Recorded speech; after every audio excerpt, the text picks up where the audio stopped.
porque la fe viene por el oír, y el oír por la palabra de Dios. Prepara tu corazón para escuchar lo que el Señor tiene para ti hoy. Buenas noches. Tome su Biblia, por favor, y ábrala en el libro de Números, capítulo número 21. Tomaremos algunos textos de este libro de Números para meditar en ellos y que el Señor esta noche nos hable a través de su palabra. Dice así el texto: cuando el cananeo, el rey Arad, que habita en el Negev, oyó que venía Israel por el camino de Atarim, peleó contra Israel y tomó de él prisioneros. Entonces Israel hizo voto a Jehová y dijo: si en efecto entregares este pueblo en mi mano, yo destruiré sus ciudades. Y Jehová escuchó la voz de Israel, y entregó al cananeo, y lo destruyó a ellos y a sus ciudades, y llamó el nombre de aquel lugar Horma.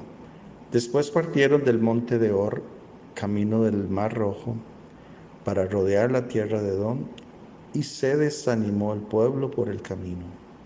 Y habló el pueblo contra Dios y contra Moisés: ¿por qué nos hiciste subir de Egipto para que muramos en este desierto? Pues no hay pan ni agua, y nuestra alma tiene fastidio de este pan tan liviano.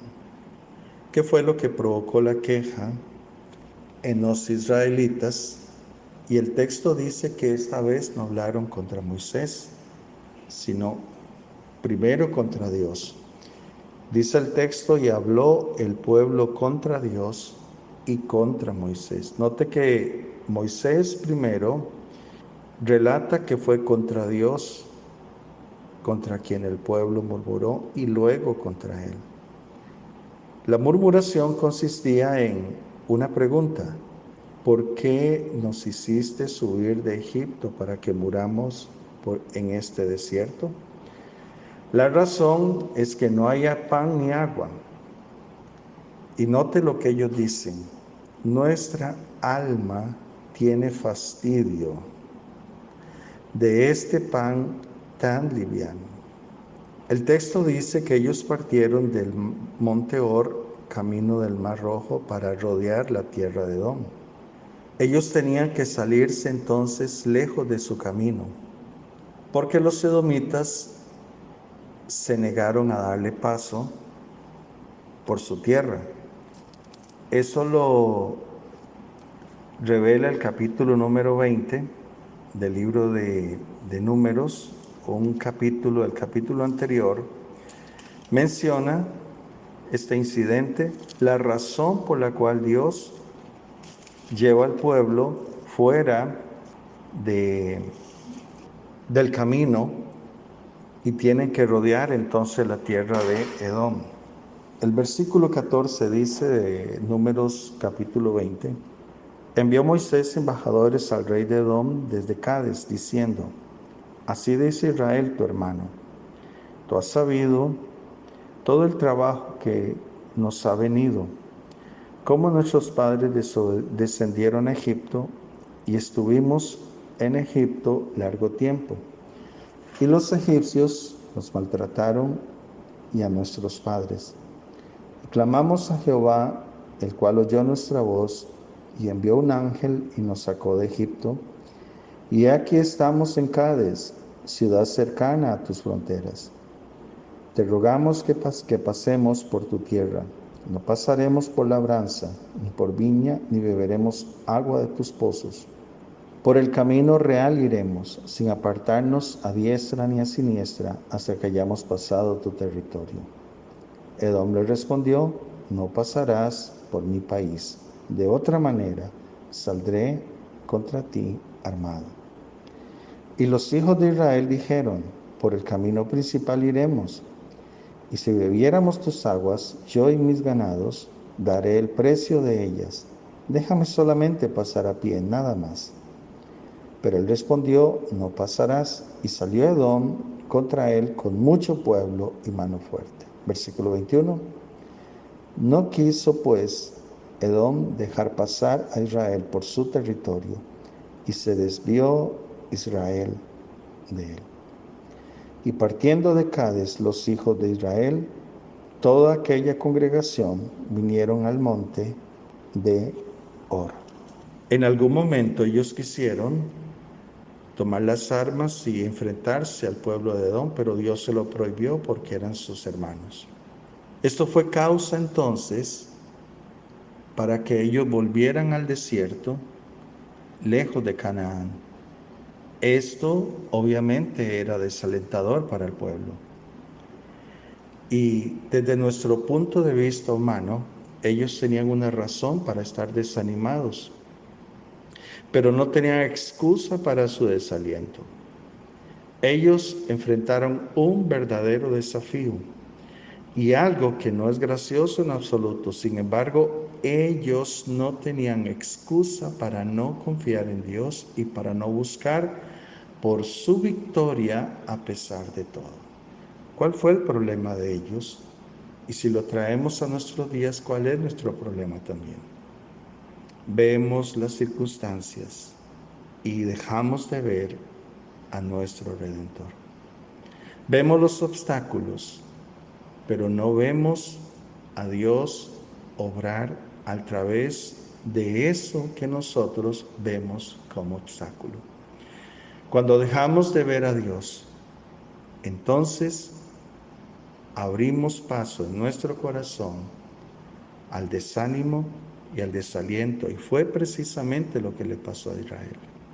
Pablo escribe en la primera carta a los Corintios, capítulo número 10, que todas estas cosas, refiriéndose a la Escritura, recuerde que en aquel momento, cuando Pablo escribe a la iglesia en Corintios, no estaba escrito todavía el Nuevo Testamento.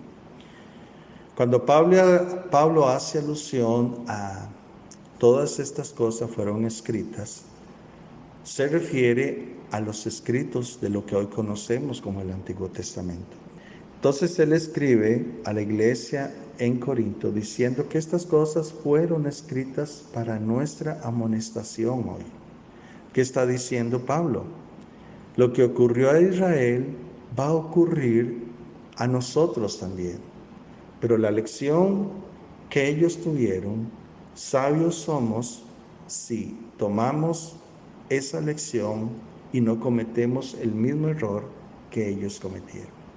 ¿Cuál es el problema acá?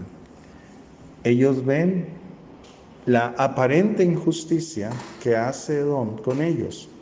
No les permite pasar. Ellos les dicen, no estamos interesados absolutamente en una confrontación militar, ni estamos interesados en poseer la tierra de ustedes.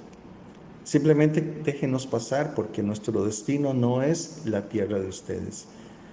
Vamos a una tierra que Dios nos ha prometido y no tiene nada que ver con el territorio de Edom. Aún, le dice Moisés, si nosotros tuviésemos que tomar agua en el camino, en la tierra de ustedes, estamos dispuestos a pagarla. Solamente déjenos pasar. Por una razón que nosotros no comprendemos, los edomitas no le dieron paso y más bien trajeron su ejército a la frontera. Y el texto dice que antes leímos capítulo 20 que era con mano fuerte, es decir, venían armados. Dios entonces les dice, no se enfrenten a ellos porque yo no les voy a dar la tierra de ellos. Israel tuvo que dar una gran vuelta por el desierto y eso desanimó el corazón del pueblo. Pero noten por favor que ellos no solamente están desanimados por el camino extra que deben transitar, sino también hay dos quejas adicionales. Una es que no tienen pan ni agua, y la otra es que están hartos de comer el pan que Dios milagrosamente les ha provisto para el camino. Aparte de la queja, el desaliento, el desánimo, se añade otro pecado a la lista ya del pueblo de Israel, y es el pecado de la ingratitud. No mostraron absolutamente gratitud a Dios por la provisión milagrosa que Él les daba. Afloró la queja en su corazón. Y esto fue la causa por la cual Dios disciplina a su pueblo. Ellos tenían la oportunidad de ser diferente a la generación que les había precedido. Sin embargo, esta nueva generación sonaba como la generación antigua, es decir, como aquellos que ya habían muerto en el desierto. No habían asimilado, no habían capitalizado la experiencia de esa generación. Que los que habían muerto precisamente por la incredulidad y por la queja. Sin embargo, ellos siguen perpetuando el pecado de esa generación y van a sufrir las consecuencias, como veremos más adelante. Esta nueva generación no sería tampoco capaz de entrar a la tierra prometida. De hecho, ellos quizás actuaron peor que sus padres aquí. En unos textos antiguos, por ejemplo, en el libro de Éxodo, capítulo 15, versículo 24, ese mismo libro de Éxodo, capítulo 16, versículo 2, capítulo 17, versículo 3, Números 12:1, Números 14:2, Números 16:3, Números 16:41 y Números 20:2. Los hijos de Israel se describen como que hablan en contra de Moisés. En estas situaciones, Moisés lo sabía. Capítulo 16, versículos 7 y 8 del libro de Éxodo habla sobre esto. Y Números 14, 27, el texto dice que Dios también sabía que ellos estaban hablando, quejándose en contra de él. Pero el pueblo no era hasta este momento lo suficientemente descarado como para hablar o para hacerlo directamente. Ellos hablaron indirectamente de Dios, aunque hablaron directamente de Moisés. Pero ahora, aquí en este texto, dice que el pueblo habló contra Dios y contra Moisés. ¿Qué significa eso? Que ellos ya habían llegado al tope de su paciencia. En otras palabras, como dicen ellos textualmente, tenían ya fastidio. Entonces hablan contra Dios. Este era un problema mayor. Ellos estaban en la línea límite de la tierra prometida, es decir, estaban en la frontera de la tierra prometida, más cerca de lo que estuvo la generación anterior. Y ahora ellos estaban comenzando a actuar con la misma incredulidad, la misma queja, o algo peor inclusive. Por esa razón, algo drástico, ellos necesitaban una disciplina, una corrección drástica de parte de Dios. ¿Cómo Dios entonces actúa en estas circunstancias? Vea lo que dice el versículo número 6. Y Jehová envió entre el pueblo serpientes ardientes que mordían al pueblo, y subraye, y murió mucho pueblo de Israel. El texto dice que Dios envió entre ellos estas serpientes ardientes. ¿Qué significa esto? Que Dios lo permitió. Esto revela la gravedad del pecado que ellos cometieron contra Dios. Ya el asunto no era contra Moisés, era directamente contra Dios. Por lo tanto, Dios abre las puertas para que vengan estas serpientes. Y el texto dice que eran serpientes ardientes. Algunos comentaristas dicen que eran serpientes de color rojo, como el color del fuego. Otros atribuyen a que su mordida causaba una sensación de un ardor intenso. Así que por esa razón les llamaban serpientes ardientes. No sabemos exactamente qué tipo de serpientes eran y al final no es tan importante porque la lección no tiene nada que ver con la serpiente en sí mismo. El texto dice que estas serpientes vinieron de Dios, es decir, Dios permitió esto. ¿Para qué razón? Para tener la atención de la nación en este lugar crítico en su viaje a la tierra prometida. Si ellos seguían yendo en la dirección que mostraban, ellos nunca entrarían a la tierra prometida. Porque la queja, la incredulidad, la ingratitud nunca van a contribuir para nuestro crecimiento, para nuestra madurez en Cristo, ni para alcanzar las promesas que Dios ha reservado en su palabra para su pueblo. Nunca. La queja nunca ha ayudado a nadie a salir de su problema. El desaliento, el desánimo tampoco ha ayudado a nadie a salir de su estado. Todo lo contrario, hunde a la persona en otro mal llamado conmiseración. Y lejos de alimentar la fe, lo que estos pecados contribuyen es a hacer crecer la incredulidad.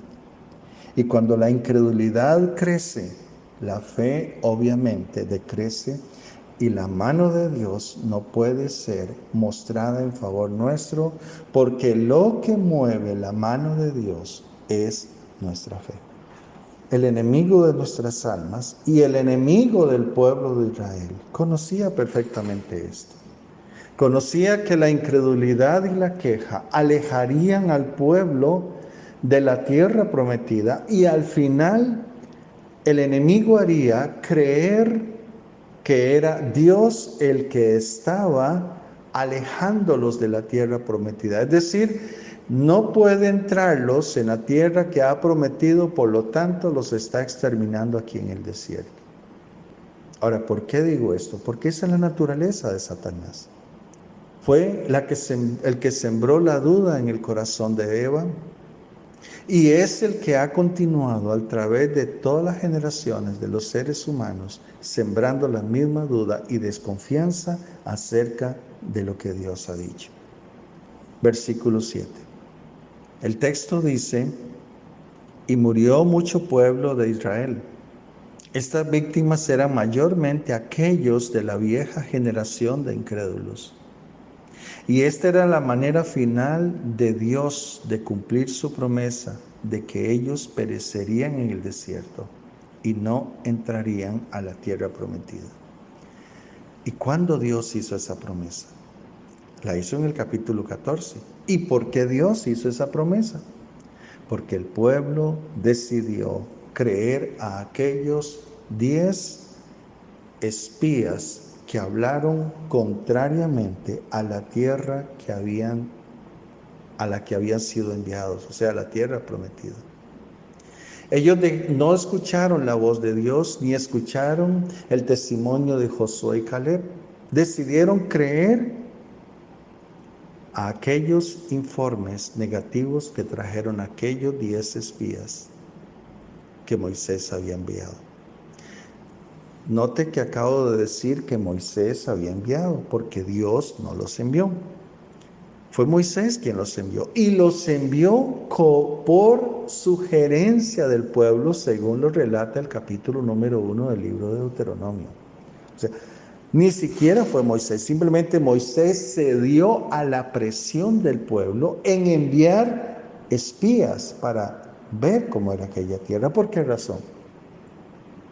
Porque evidentemente no creían lo que Dios había dicho, que era una buena tierra.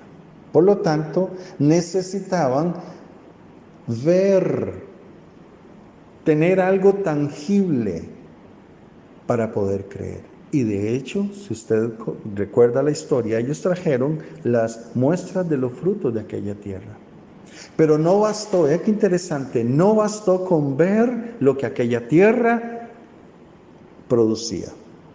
Como dicen popularmente, ellos buscaban el pelo en la sopa y lo encontraron. ¿Dónde lo encontraron? En el informe negativo que los 10 espías trajeron.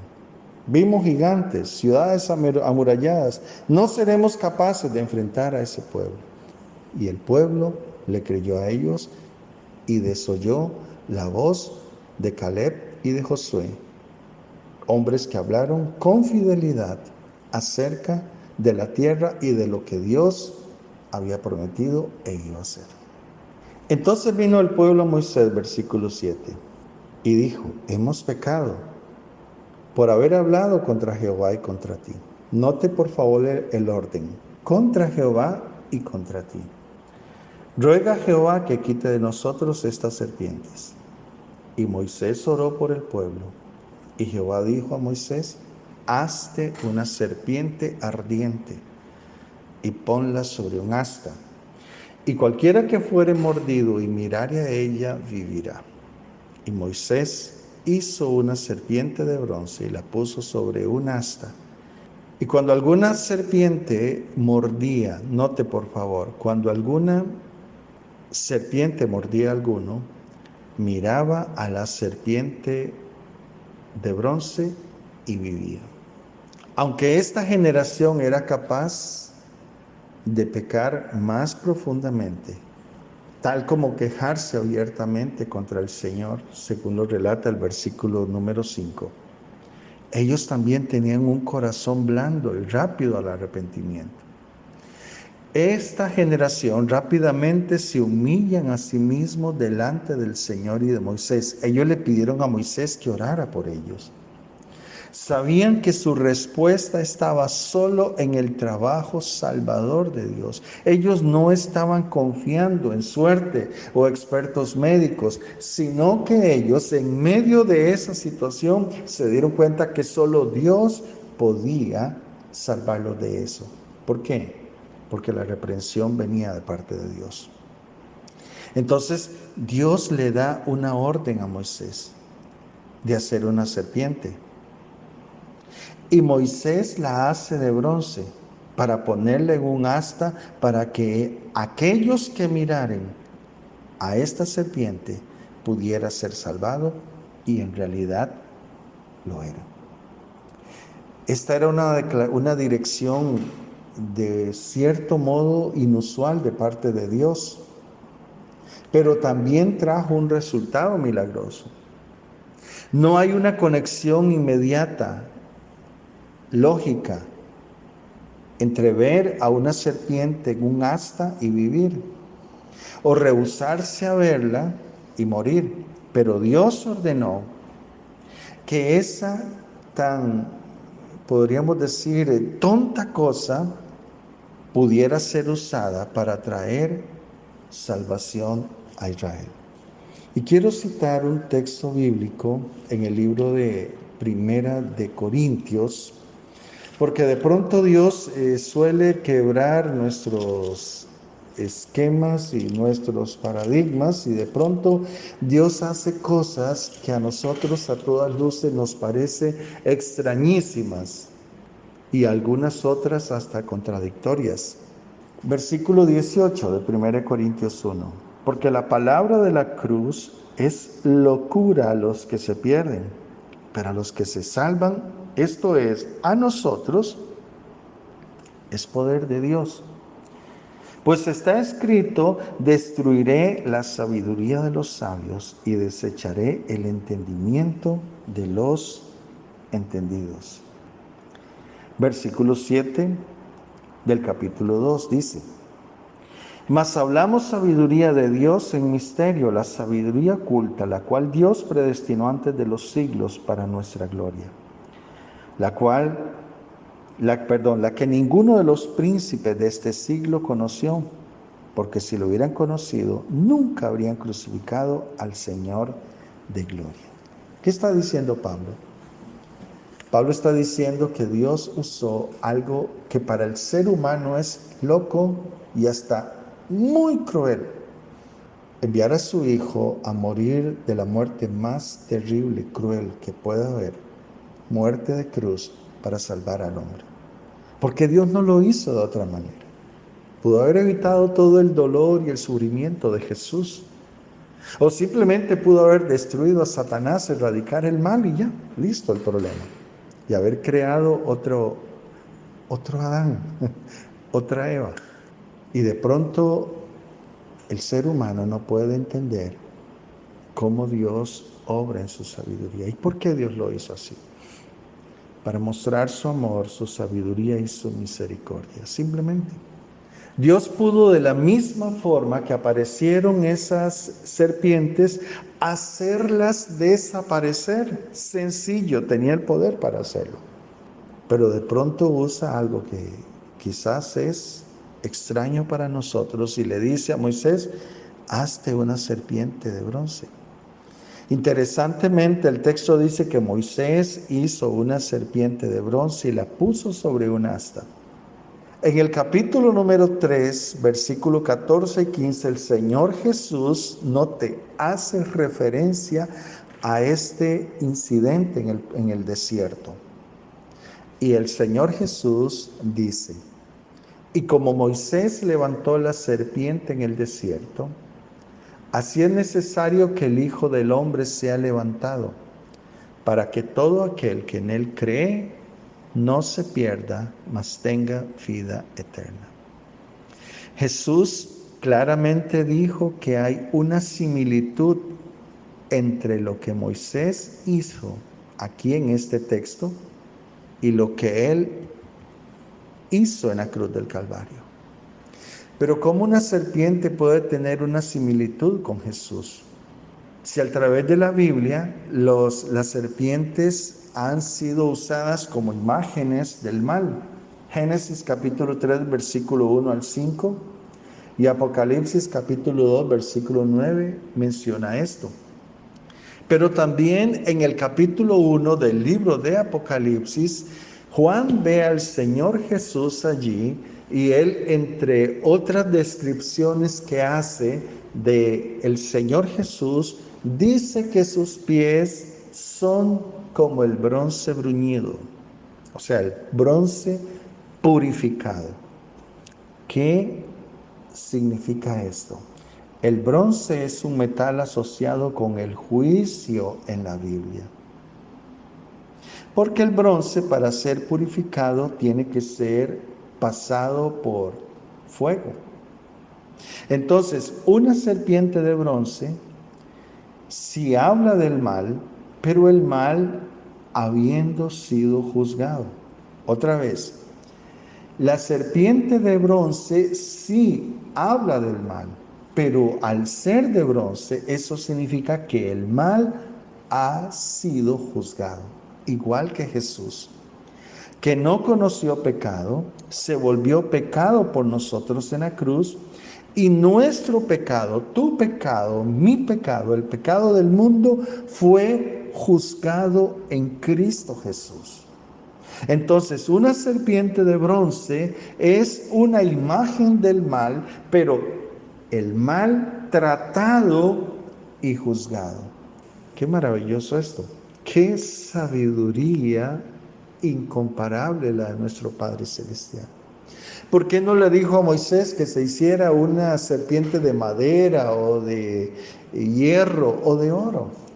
Específicamente fue una serpiente de bronce, porque iba a simbolizar nuestro pecado juzgado en la cruz a través de nuestro Señor Jesucristo. Aparte de esto, si la serpiente se colocaba horizontalmente en el asta vertical, es fácil de ver cómo esta era también una representación visual de la cruz. Y el texto dice que cuando alguna serpiente mordía a alguno, la persona mordida por la serpiente no tenía más que hacer que mirar a la serpiente de bronce e instantáneamente era sanado. No tenía que ir hasta allá a tocarla, no tenía que reverenciarla, no tenía que hacer algún esfuerzo para ser sanado. Solo con mirarla. Cero esfuerzo, solo mirarla. Y esto bastaba para ser sanado. El pueblo era salvo no por hacer algo, sino por simplemente mirar a la serpiente de bronce. Esto implicaba fe.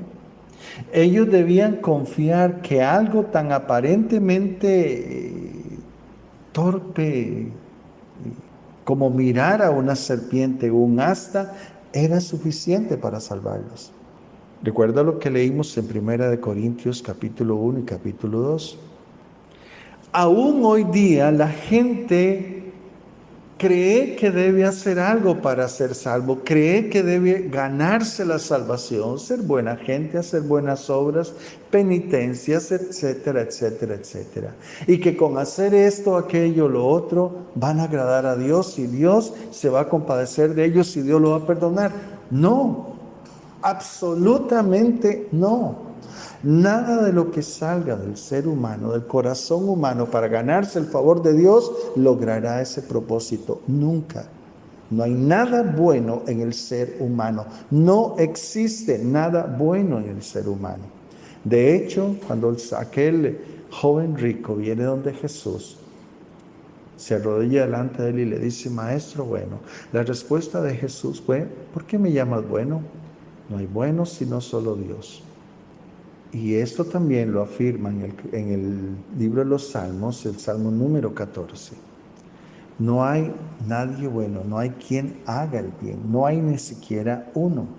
Isaías 45, versículo número 22 dice: mirad a mí y sed salvos todos los términos de la tierra, porque yo soy Dios y no hay más.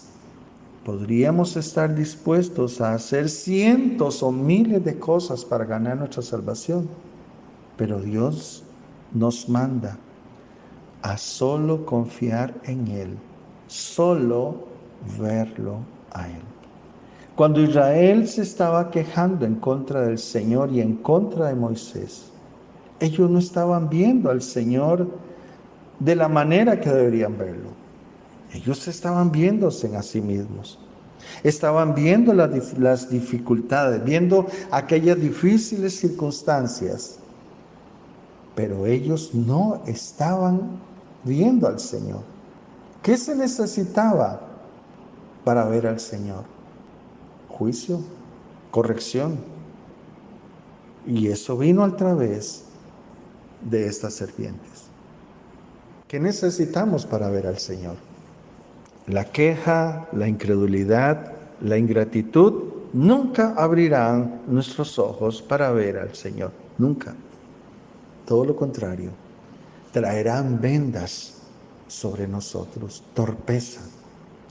Y lejos de ver al Señor, nos enfocaremos en las circunstancias que nos rodean, en los problemas que tenemos, en las limitaciones que tenemos, en las enfermedades, en todo aquello que es lo que mueve la queja, la incredulidad y la ingratitud en el corazón.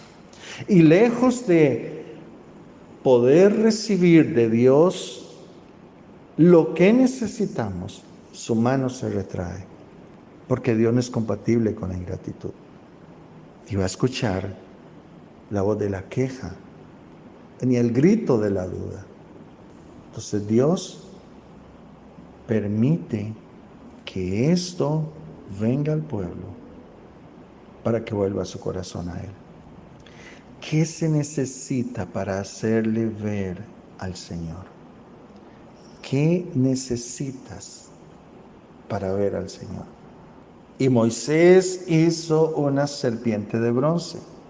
Dios ordenó a Moisés hacer una imagen de una serpiente, aunque tales imágenes estaban prohibidas en Éxodo 20:14.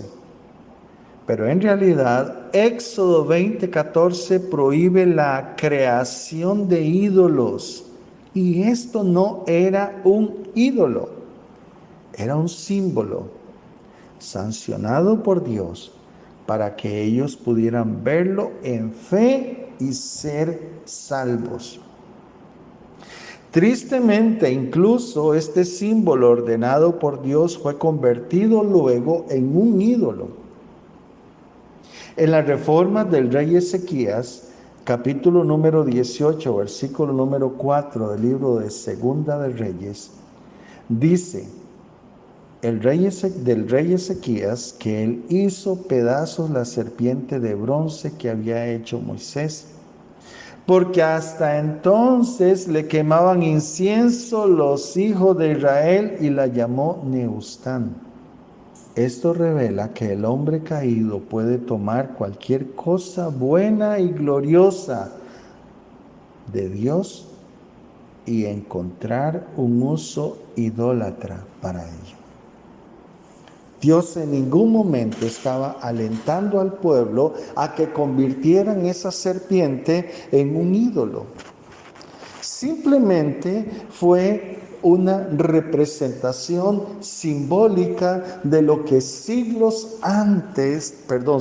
después, el Señor Jesús iba a hacer. Por eso Él hizo alusión, valga la redundancia, a esta serpiente en el capítulo 3, los textos que antes leímos, 14 y 15.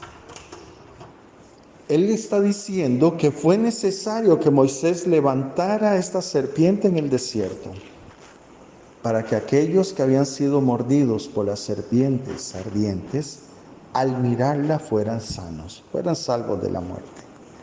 Ahora el Señor Jesús dice que ya no será una serpiente la que será levantada en un madero, sino que será Él, porque así es necesario que el Hijo sea levantado, para que todo aquel que en Él cree no se pierda, sino que tenga vida eterna. No era simplemente con ver, es que esa mirada a esa serpiente de bronce en el desierto que levantó Moisés, con solo mirarla, ellos iban a ser sanos. No tenían que hacer absolutamente ningún esfuerzo, solo mirarla. No esfuerzo humano, pero sí implicaba fe.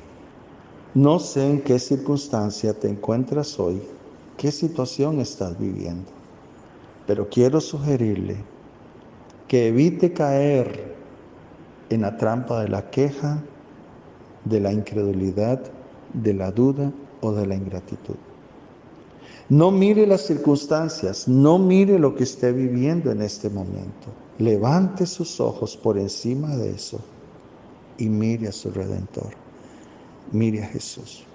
Él todavía está en control de todo, aunque usted crea que lo ha perdido. No lo ha perdido. Él sigue siendo el Señor y tiene control de todo. Entonces, cuando levantamos nuestros ojos y lo miramos a Él, ese es un golpe letal en contra de la duda, en contra de la incredulidad, en contra de la ingratitud. Y al mirarlo a Él, obtendremos salvación y seremos sanos, seremos fortalecidos y podremos ver que esas circunstancias que estamos viviendo son necesarias para nuestro crecimiento y nuestra madurez en Él. Que eso contribuye para que la imagen de Él sea formada en nosotros. Anímese en el nombre de Jesús, porque ese Señor glorioso está vivo y tiene poder hoy. Y recuerde que Él dijo: no te dejaré ni te desampararé. Con ustedes estaré hasta el fin del mundo. Anímese en el nombre de Jesús. Él es el pan de vida que descendió del cielo para dar vida a los hombres.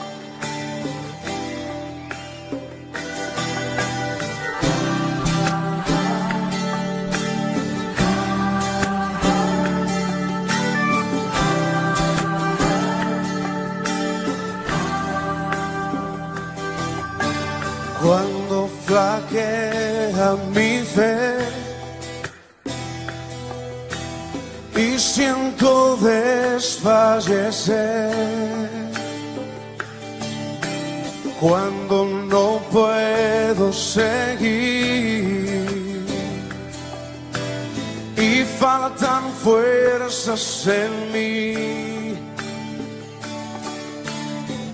puedo a la mesa venir y puedo el pan compartir. Es Jesús el pan de vida, el maná de mi desierto, mi energía, mi sustento es Jesús, el pan de vida, mi necesidad primera, y sin ti yo nada fuera,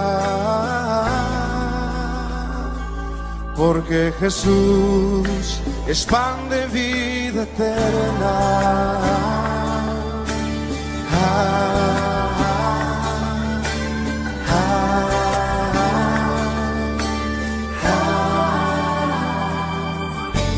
Cuando flaquea mi fe y siento desfallecer, cuando no puedo seguir y faltan fuerzas en mí, puedo a la mesa venir y puedo el pan compartir. Es Jesús el pan de vida, el maná de mi desierto, mi energía, mi sustento es Jesús, el pan de vida, mi necesidad primera, y sin ti yo nada fuera, porque Jesús es pan de vida eterna. Cántalo.